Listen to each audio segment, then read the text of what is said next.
Mariam kat mana? Tadi pun aku nak cari Mariam juga tapi tak nampak. Jom kita pergi kat perpustakaan. Jom.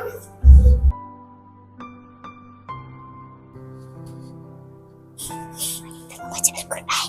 Oh ya ke?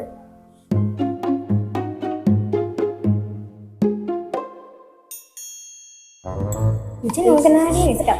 Sedap?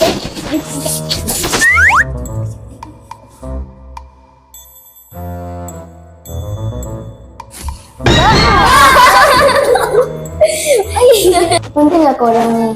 Kejut kita.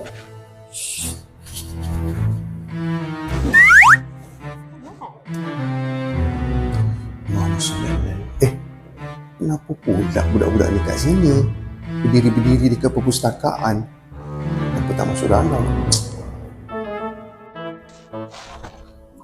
Hei! Kamu ni 4 orang ni buat apa kat sini? Tadi kita pergi kat perpustakaan. Tiba-tiba ada Mariam pula, Ustaz. Itulah yang betul. Kalau boleh, perpustakaan ni selain daripada baca buku, bacalah Quran. Betul tak? Baik, Ustaz. Ada orang ke tu?